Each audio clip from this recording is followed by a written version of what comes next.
A giant storm struck the Philippines with force and scale that stunned experts. New discoveries revealed patterns that challenged science and exposed dangers far greater than anything forecast models once believed possible. When the nation held its breath. The nation turned its attention to Typhoon Fung Wong as it approached with sustained winds of 185 kilometers per hour and gusts of 230 kilometers per hour. The storm carried a diameter of about 1,800 kilometers, which made it larger than anything many people had seen before.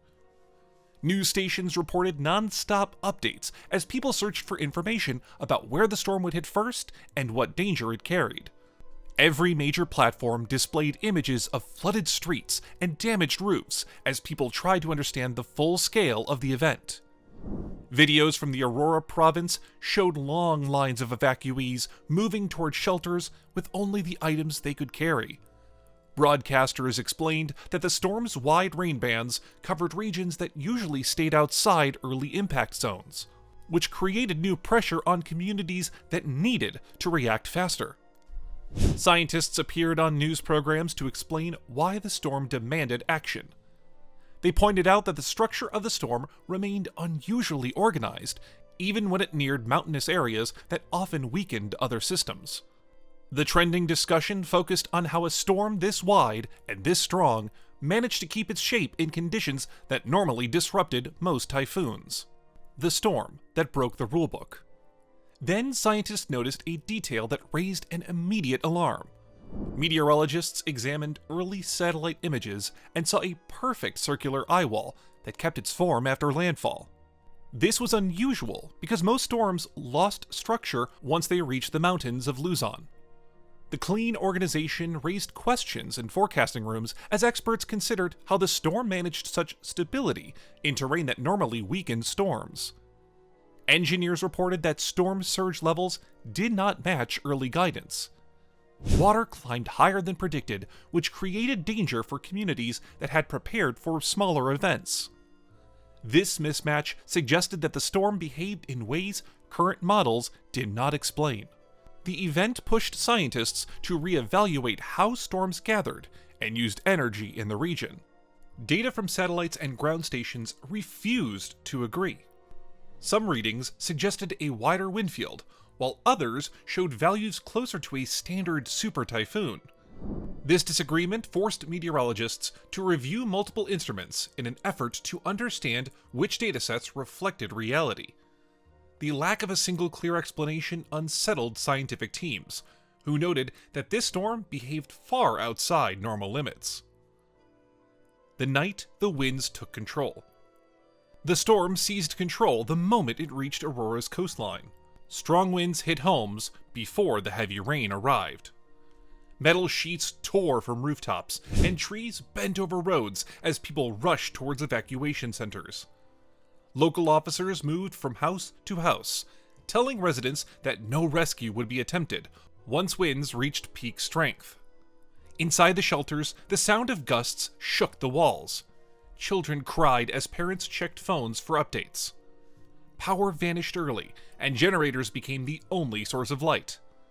Volunteers handed out food while trying to calm families who feared what would happen next. Radio workers struggled to keep communication open as power lines failed, one by one. Outside, darkness covered everything. Water from the coast mixed with water flowing down from the hills, which created fast currents in the streets. Reports later confirmed 2 early deaths. Local officials explained that the victims attempted to return home for their belongings and were caught by the rising water.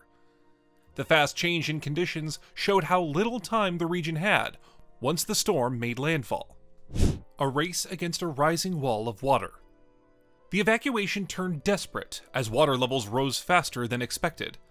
The mayor of a coastal town gathered his staff and repeated the rule that no rescue would take place once the strongest winds arrived.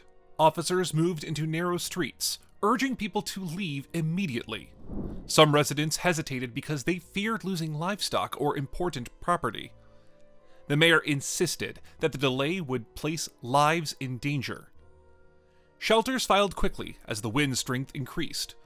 Radio messages arrived with static and missing words, which forced teams to rely on runners who carried hidden notes from one point to another. Medical volunteers treated cuts and bruises caused by flying debris. Flashlights guided older evacuees through dark hallways as they settled into safer rooms. Once the river rose beyond its banks, officials decided to stop all travel. No one was allowed to stay near the coast. The combination of wind and water made movement too dangerous. That strict measure prevented further loss of life and kept people inside protected buildings, where volunteers monitored conditions through the long night. Subscribe for more urgent global updates and support our growing community that tracks world events with clear and simple reporting. The rescue that should have been impossible. The most unlikely rescue of the night began with a broken signal.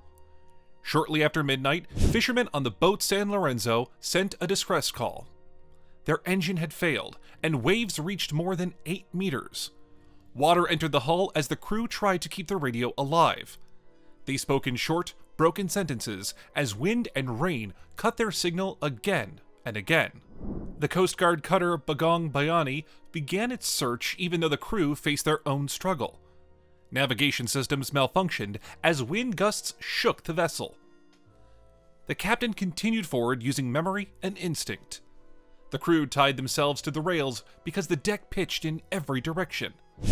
Searchlights revealed only walls of water. For 90 minutes, the cutter moved through darkness until a flash of lightning showed the outline of the stranded boat. The crew pulled each fisherman aboard. Not one person was lost. Many later said the rescue seemed impossible in such conditions. It became one of the strongest stories from the event and showed the determination of the team that carried out the mission. When the satellites started disagreeing. At dawn, the storm delivered another shock through conflicting satellite data. Forecasting centers studied new satellite images. The storm appeared as a perfect spiral with a clear eye wall even after crossing land. The cloud shield stretched across such a wide area that experts questioned earlier limits on storm size. Some instruments suggested a diameter close to 1,800 kilometers, which surprised entire teams. Different systems produced conflicting results. Some readings suggested the upper edge of known patterns, while others stayed within normal super typhoon ranges. This disagreement created intense debate among forecasters who tried to understand why the numbers refused to settle. Messages circulated among experts who asked whether the storm contained a single large core or a more complex structure. This conflict mattered for evacuation planning. A wider wind field would place more communities inside warning zones. Emergency teams had to act with limited certainty because the storm did not match past experience. These moments highlighted how every decision depended on incomplete information during a critical event. The sea that rose higher than science predicted. Engineers faced another shock when they measured the actual surge height. Water levels reached between 3.5 and 4 meters in some towns. Entire sections near river mouths were flooded as water pushed deep inland. Marks on school buildings and markets showed how far the floods reached before receding. The shape of certain bays contributed to the high surge. Some bays formed natural funnels that concentrated the force of the incoming water. Heavy rain from the mountains flowed down swollen rivers and met the rising sea at high tide. This created a compound flood that overwhelmed defenses built for smaller events. Post-storm surveys revealed that some maps did not include recent changes to river channels or sandbars. These gaps in data led to lower early surge estimates. Engineers said the region needed updated information because storms were becoming stronger and older models no longer matched real conditions. Lessons written in the wake of chaos. The Philippines experiences many storms each year. Between 20 and 25 tropical cyclones enter the region, and many make landfall. In recent decades, the number of strong storms has increased. Communities learned to prepare with greater care because each season brought new challenges beyond earlier expectations. Forecasting agencies worked with satellites and radar systems to watch these storms. They used multiple instruments to avoid errors. However, during this event, several sensors went offline, which created gaps that slowed warnings. These failures exposed weaknesses that needed attention before another strong storm reached the country. Scientists studied the signals that shaped the storm. High sea temperatures and unusual atmospheric conditions provided energy that the storm used as it grew. Experts said these signs showed that future storms might follow similar patterns. They explained that the event served as a warning to improve preparation before the next season arrived.